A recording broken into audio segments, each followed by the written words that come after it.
Did you know that Halloween, a holiday known for tricks, treats and frights, was originally a festival celebrating the dead? That's right, folks.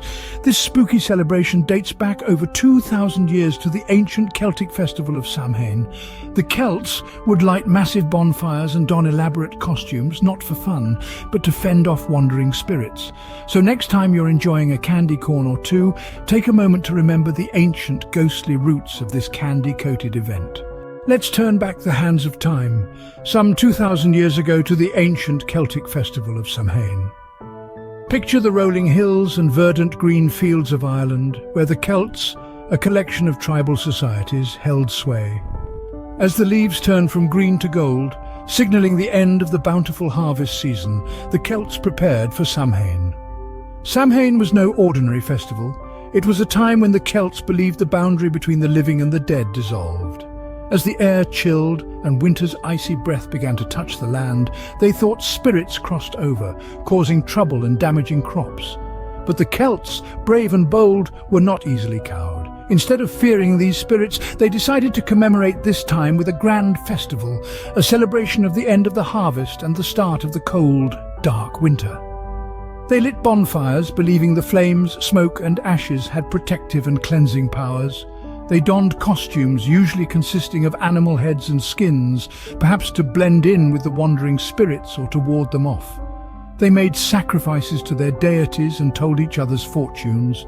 It was a time of community, a time to gather resources for the harsh winter ahead, and to pay homage to the spirits who they believed roamed the earth. Samhain was not just about fearing the unknown, it was about embracing it. It was not about the dread of winter, but the acceptance of its inevitability.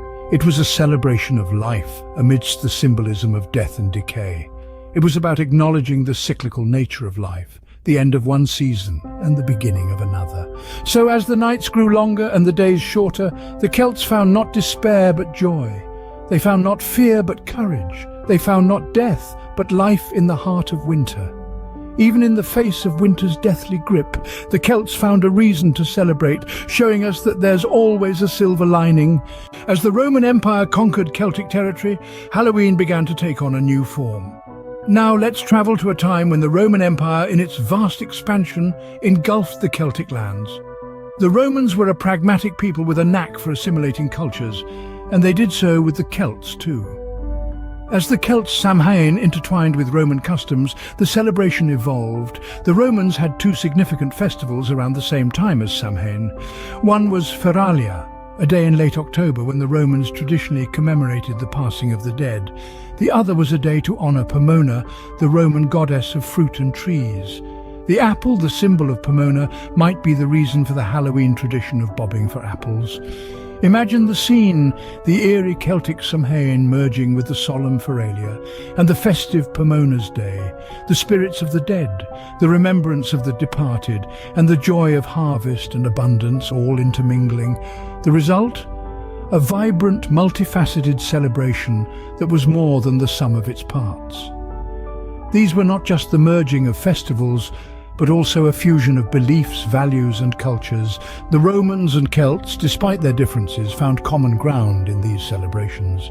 And so, Halloween began to morph into a symbol of unity and acceptance, a blend of the old and the new.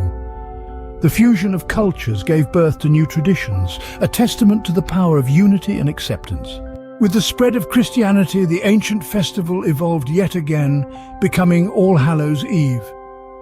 As the Christian faith spread across the Celtic lands, the Church sought to replace the pagan Samhain with a religious event of its own. This was a period of transition, of adaptation, of blending old traditions with new beliefs. And so, All Hallows Eve was born.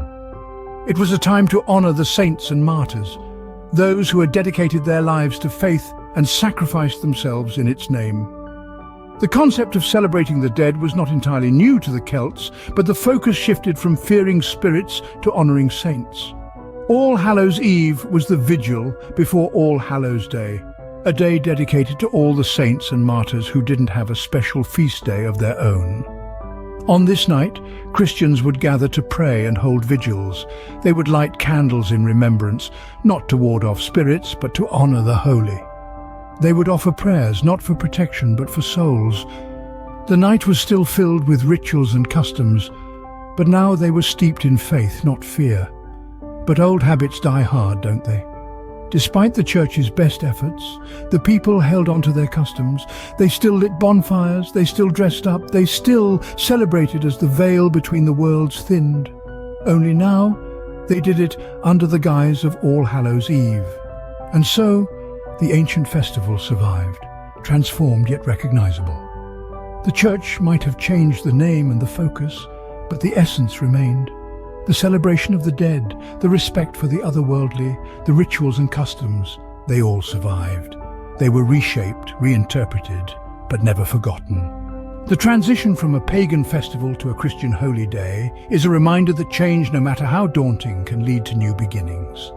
All Hallows Eve is a testament to the resilience of traditions, the power of belief, and the capacity for change. It is a symbol of the blending of cultures and the adaptability of humans. It is a story of evolution, a story of survival, a story of Halloween. Fast forward to today, and Halloween has become a global phenomenon, celebrated with costumes, candy, and carved pumpkins. As we journey through time, we see the Americanization of Halloween as one of the key transitions of this ancient festival. Originally a Celtic tradition, Halloween was brought to America by the wave of Irish immigrants fleeing the potato famine in the mid-19th century. The blend of cultures and traditions gave birth to the uniquely American tradition of trick-or-treating.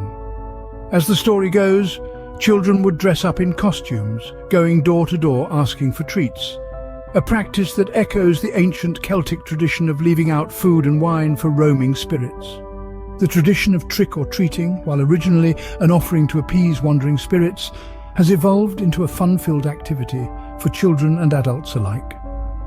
On this night, the streets come alive with ghosts, goblins, witches and superheroes, all in search of the ultimate candy haul. But it's not just about the costumes and candy.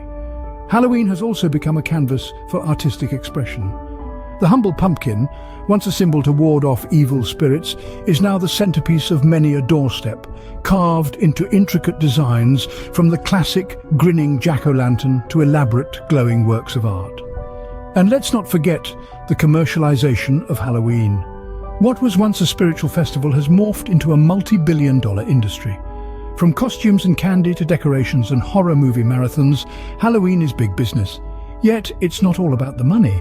Despite its commercialization, at its heart, Halloween is still about community, creativity, and a bit of good-natured fright. It's a time when we can let our imaginations run wild, embrace the macabre, and find joy in the spookiness of it all. While Halloween has transformed over the centuries, its spirit of celebration in the face of darkness remains. Whether we're carving pumpkins, dressing up, or indulging in a bit of trick-or-treating, we're keeping alive a tradition that has been celebrated for thousands of years. And that, my friends, is the true magic of Halloween. So, what can we learn from the history of Halloween? This haunting holiday, with its roots deeply embedded in the past, tells us a story of celebration, unity, change and resilience. It's a testament to our ability as humans to adapt, to take the elements of different cultures and traditions and weave them together into something that is collectively celebrated and cherished. Let's take a moment to reflect on the journey we've embarked upon. The story begins with the ancient Celts, who marked the end of the harvest season with the festival of Samhain. It was a time of celebration, but also a time of unity, as people came together to honor the spirits and protect themselves from harm. Then we saw the influence of the Romans, who brought with them their own traditions and beliefs. This was a period of change, as old customs intertwined with new, resulting in a fusion of celebrations that honored both the dead and the harvest. Fast forward to the Christian influence and the dawn of All Hallows Eve. Once again we witnessed change, yet resilience shone through as elements from the past were not forgotten but incorporated into the new tradition.